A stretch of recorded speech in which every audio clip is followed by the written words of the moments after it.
Dear students, welcome to the session. In this session, we are going to discuss about gaseous pollutants. In previous session, we have discussed that the air pollutants have been classified two types based on their physical state, particulate matter and gaseous pollutants.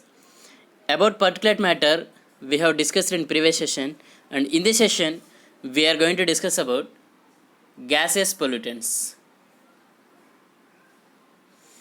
And it means gaseous pollutant means the pollutants in atmosphere whichever available in the state of gases. It means the pollutants in gaseous state, they are called as gaseous pollutants. Like the pollutants in solid state or liquid state, they consider as particulate matter, we have discussed in previous session.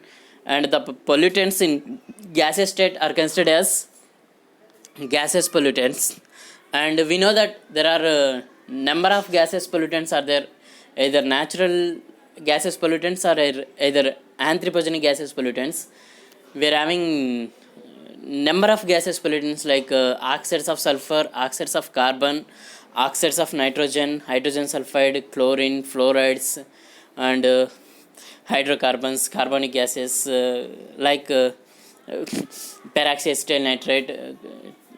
So like that, chlorofluorocarbons, ozone, lead, hydrogen sulfide, hydrogen fluoride, hydrochloric acid. So like that, number of gaseous pollutants are there in atmosphere. Among all those, in this session we are going to discuss about three major gaseous air pollutants. They are oxides of sulfur, oxides of nitrogen, and oxides of carbon. Under oxides of sulfur, we will discuss about sulfur dioxide, sulfur trioxide, and sulfur monoxide. And under oxides of nitrogen, we will discuss about nitrogen monoxide, nitrogen dioxide, nitrogen trioxide, dinitrogen trioxide, dinitrogen tetroxide, dinitrogen pentoxide, and nitrous oxide. So these are all the various forms of oxides of nitrogen. And after that, we will discuss about oxides of carbon, like carbon dioxide, it means CO2, and next one is the carbon monoxide, it is CO. And also some important gaseous pollutants are there, like hydrogen sulfide, lead, ozone, photochemical smog, pan, etc.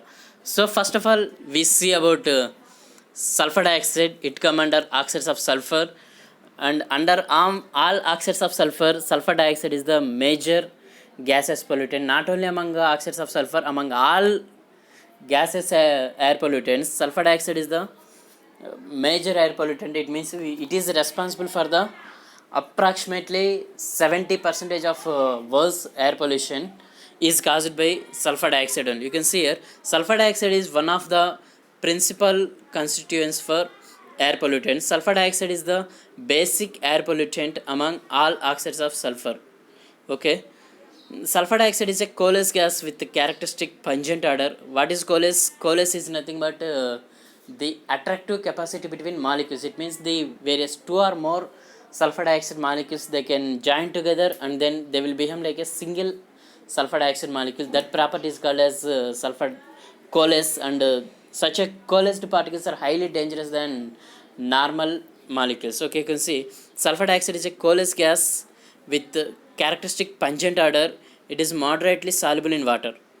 Okay, this is the important property of sulfur dioxide. It is moderately soluble in water. It means whenever the sulfur dioxide dissolved in water, it will form an acid called sulfuric acid.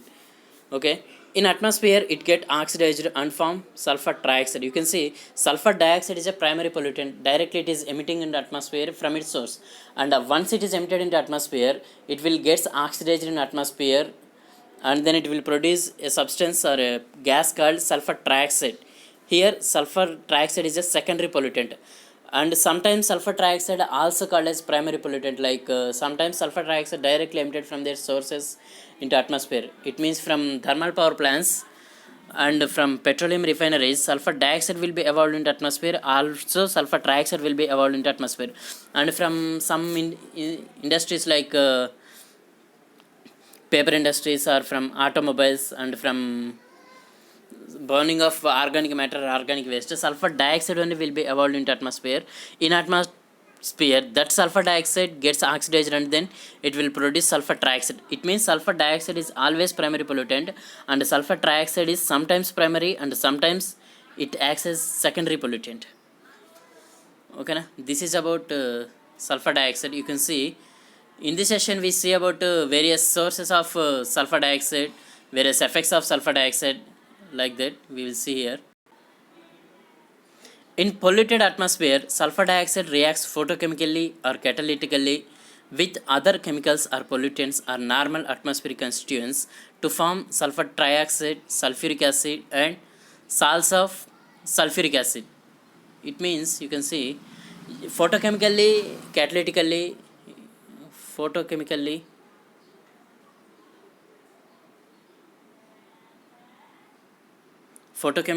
catalytically, it can undergo some chemical reactions. Photochemically means the chemical reactions which takes place in the presence of sunlight, they are called as photochemical reactions.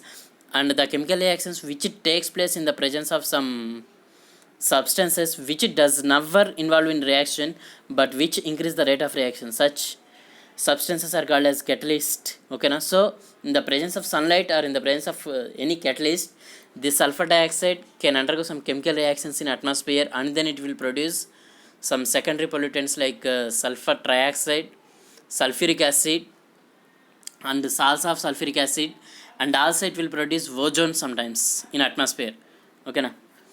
So and the main source of sulfur dioxide is the combustion of fuels, especially the coal and petroleum.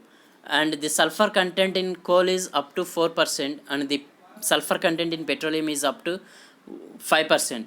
And in flue gas also sulfur content will be there from 0.05 to 0.25%. It means in their composition, coal contains sulfur, petroleum contains sulfur, and flue gases contains sulfur.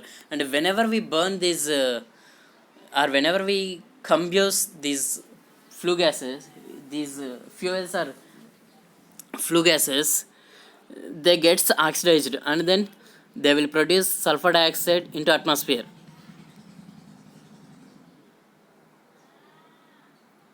Next, another source of sulfur dioxide is the metallurgical operations. Ores of zinc, copper, lead are the primarily sulfides. During smelting of these ores, sulfur dioxide will be evolved. It means every metal like either zinc, copper, aluminium, iron, or whatever it may the metal, it is coming out from earth, and in earth it will be in the form of sulfides, sulfates, oxides, or sometimes it will be in the form of nitrates. Understand or no? So these raw metals we have to extract them and then we have to process them to get pure metals like pure copper or pure iron or pure zinc, etc. So this kind of operations will take place in industries. Those industries are called as metallurgical industries or metal processing industries. Understand or no? So from these metallurgical operations or metal processing operations, the sulfur oxide, it means sulfur dioxide will be evolved into atmosphere. It means the every metal will be in the form of sulfides. So while they are processing, the sulfides will be converted into sulfur dioxide and then they will be evolved into atmosphere. And another source of sulfur dioxide is sulfuric acid plants, paper manufacturing plants, etc. And the open burning of solid waste or municipal incinerators also produce some amount of sulfur dioxide into atmosphere. And coming to effects of sulfur dioxide, this sulfur dioxide is an irritant gas especially. It means it can cause various irritations like whenever we inhale it can cause irritation in respiratory system, irritation in nose, and whenever we come in contact with sulfur dioxide it can cause skin irritation, eye irritation, it means and nasal irritation, etc. Okay, see, sulfur dioxide is an irritant gas. When inhaled it affects our mucous membranes. It will increase breathing rate. It causes oxygen deficiency in the body. The patients of asthma will be affected very badly. It can cause bronchial spasm. Bronchial spasm, it is the disease.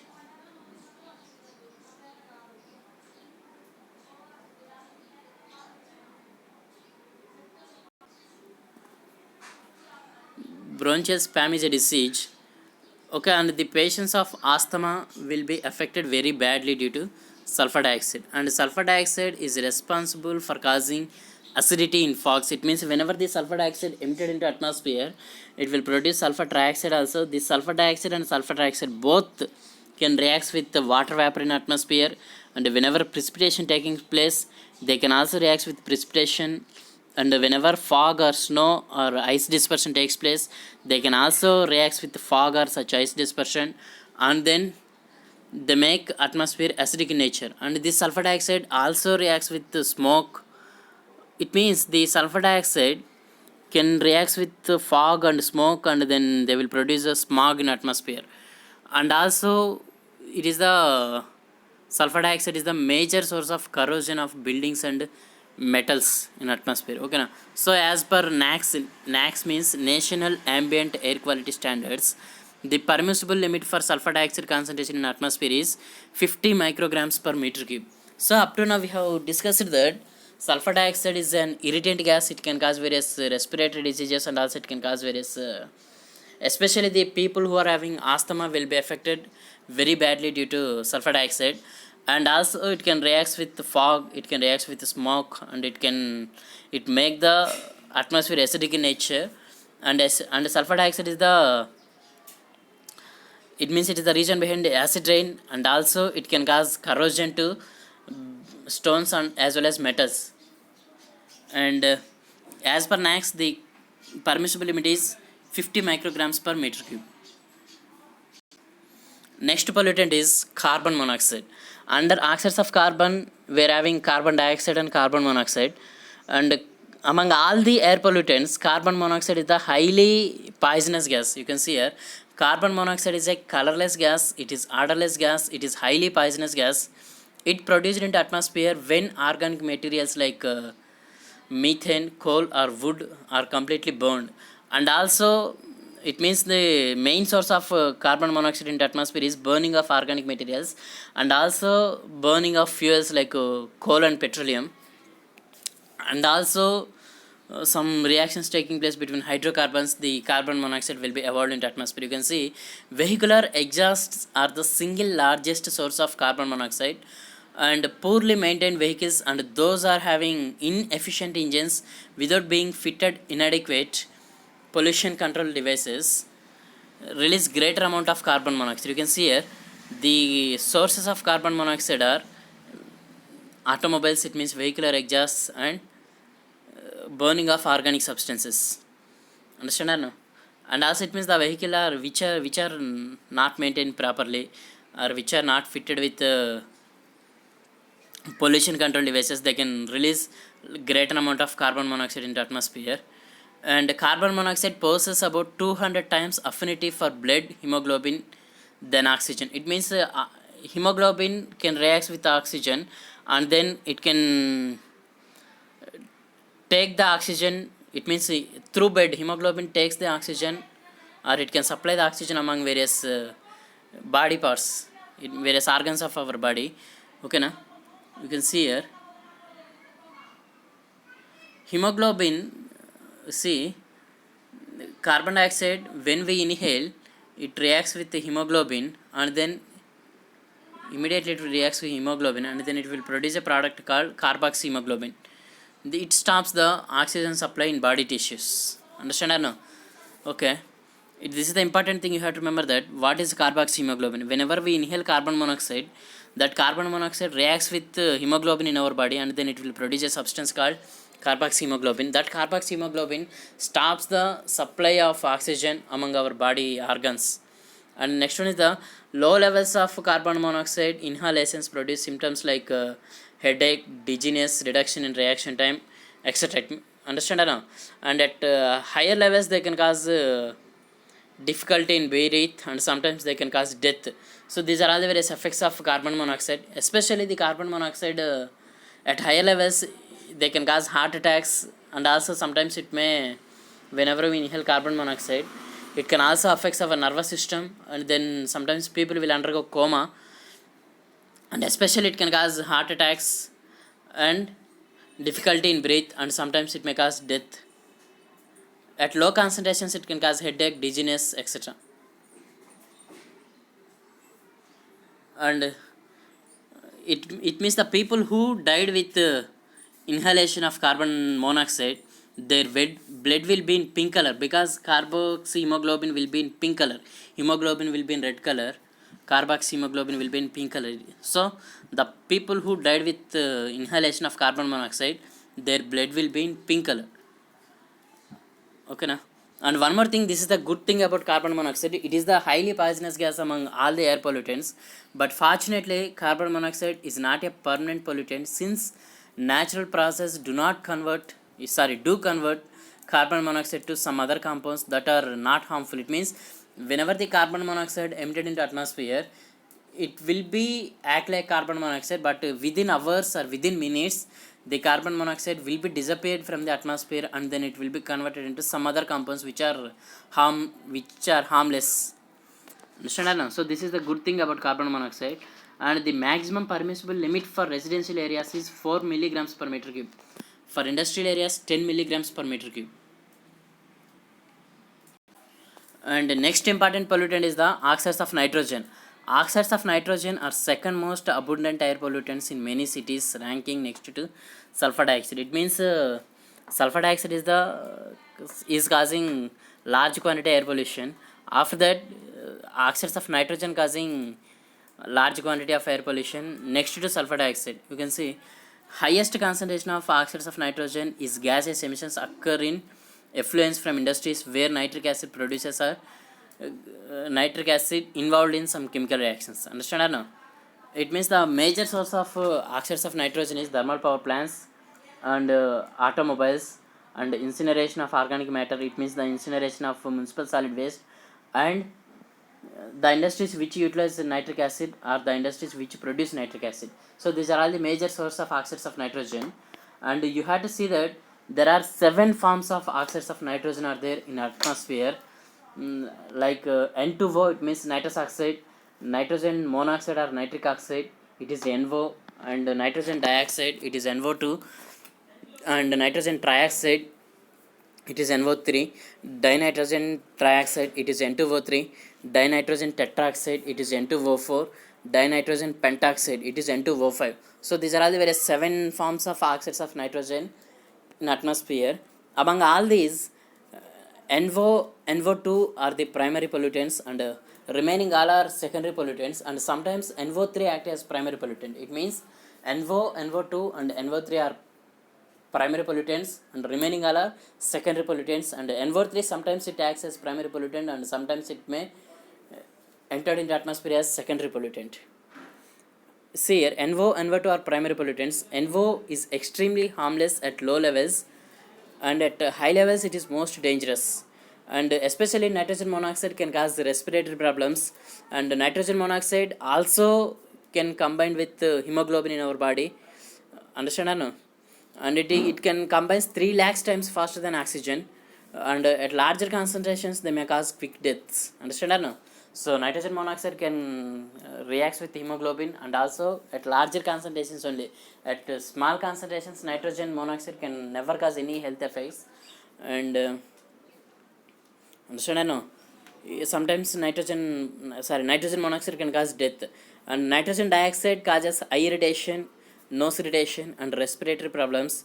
And oxides of nitrogen can cause emphysema. Emphysema is nothing but it means it can increase the size of body. It means swelling due to air in body tissues, and it can also cause pneumonia, it can also cause lung cancer.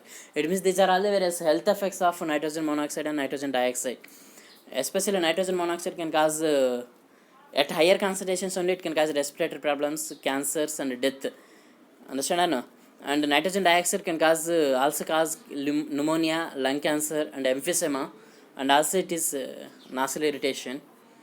Okay. And as per NACS, the permissible limit for nitrogen dioxide is 40 micrograms per meter cube.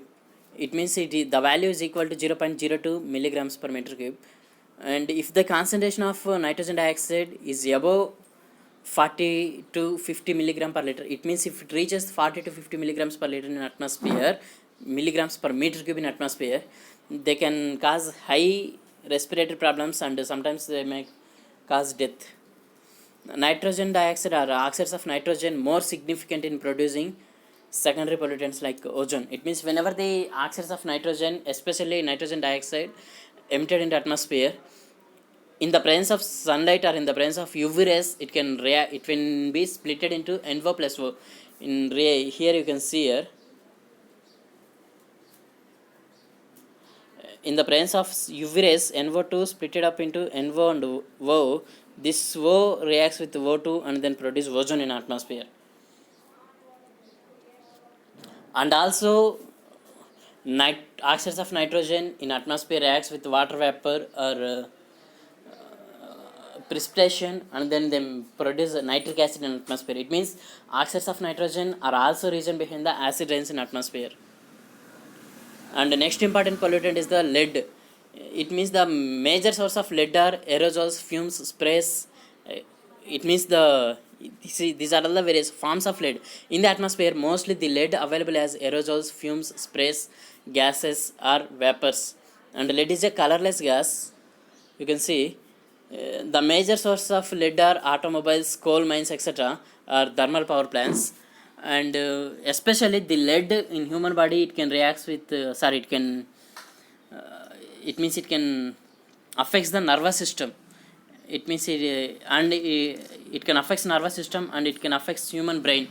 It means whenever we inhale air which contains lead, or whenever we take food which contains lead, it can it means sometimes the people will forget their everything, or it may cause coma sometimes, and it may cause some mental disorders sometimes. You can see here, high concentrations of lead in atmosphere causes mental retardation, behavioral disorders, anemia, kidney malfunction, tissue damage in brain, and death in extreme poisoning. So these are all the various health effects of lead. And according to NOx, the permissible limit for lead is 0.5 to 1 micrograms per meter cube in ambient atmosphere. And next pollutant is the ozone. Ozone is a colorless gas. It contains some odor. Its threshold odor is 0.3 parts per million, and it is a secondary pollutant, and it is produced in atmosphere due to photochemical reactions. And whenever oxides of sulfur or oxides of nitrogen emitted into atmosphere, in the presence of sunlight, they can produce it means they get oxidized, and then they can produce ozone into atmosphere. You can see here in the HNU here, HNU is the UV rays.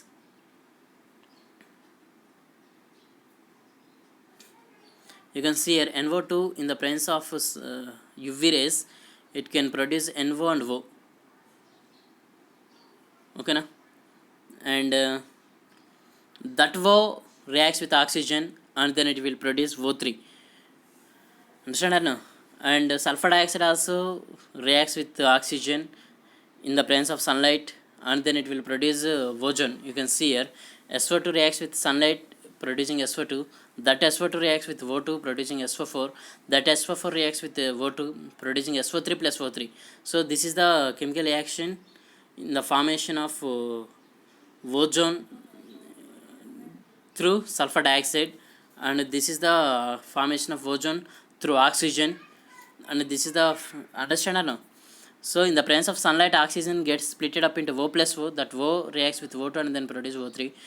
Understand or no? So ozone, see various health effects of ozone. Ozone reduces lungs function. It can causes cough, chest pain, sneezing, and it affects the respiratory system also. The permissible limit for ozone is 100 micrograms per meter cube. This is about ozone. And the next gaseous pollutant is carbon dioxide. It is not, it means the carbon dioxide will never cause any health effects to human beings, but it can cause greenhouse effect and global warming. Greenhouse effect and global warming it can cause. You can see carbon dioxide is a colorless gas. Its threshold order is about 0.3 ppm, and in natural atmosphere about 0.03 percentage will be carbon dioxide. And the source of carbon dioxide is the decomposition of organic matter, and the respiration of organisms also can produce carbon dioxide, and the combustion of fossil fuels like coal and petroleum, and the burning of various organic metals also can cause it means can release the carbon dioxide into atmosphere. And next important pollutant is the H2S. H2S means sulfur hydrogen sulfide. Next pollutant is H2S. H2S means hydrogen sulfide. It is a colorless gas with foul odor, and especially the hydrogen sulfide produced in the atmosphere due to the decomposition of organic matter. It means due to the microbial activity or due to the survival of microorganisms in organic matter or in water bodies, and the hydrogen sulfide will be produced in atmosphere, and then it is having some bad odor like foul odor. You can see hydrogen sulfide is a colorless gas with foul odor. It is produced in atmosphere by bacterial decomposition of organic matter, and also it can be produced by petroleum refineries, coal mines, thermal power plants, and also sometimes from metallurgical industries and sewage treatment plants, and also industrial waste disposal ponds. So these are all the various sources of hydrogen sulfide in atmosphere. Various source of hydrogen sulfide, and it can create objectionable odor. It can cause irritating effects on mucous membranes. It also have corrosive. It means it can also cause corrosion to metals, and its permissible limit is 7 micrograms per meter cube. This is about hydrogen sulfide. And the next gaseous pollutant is the photochemical smog. Smog is a mixture of smoke and fog. Okay, in atmosphere, whenever smoke is combines with the fog, then that is called as smog. And photochemical smog is nothing but whenever that smog takes place along with sunlight and various oxides of sulfur and oxides of nitrogen, so then in that case that smog is called as photochemical smog. You can see here, smog is a mixture of smoke and fog. The atmospheric conditions favorable for formation of photochemical smog are the presence of high concentrations of hydrocarbons and oxides of nitrogen in atmosphere, air stagnation as not to cause dispersion of air pollutants, sunlight. It means whenever these three things occurred in atmosphere along with the smoke and fog, the photochemical smog will be takes place in atmosphere. You can see photochemical smog is brown in color. Smog is caused due to interactions between hydrocarbons, oxides of nitrogen under the presence of sunlight. The main constituents of photochemical smog are oxides of nitrogen, PAN, hydrocarbons, carbon monoxide, and ozone. Especially the photochemical smog can cause various respiratory problems, and immediately it can cause death to people. Not immediately, by inhaling continuously it can cause death to people. And the next one is the peroxyacetyl nitrate, PAN. Its chemical formula is C2H3NO5. So PAN produced in atmosphere due to interactions between hydrocarbons, oxides of sulfur, oxides of nitrogen, and sunlight. PAN is extremely harmful gas.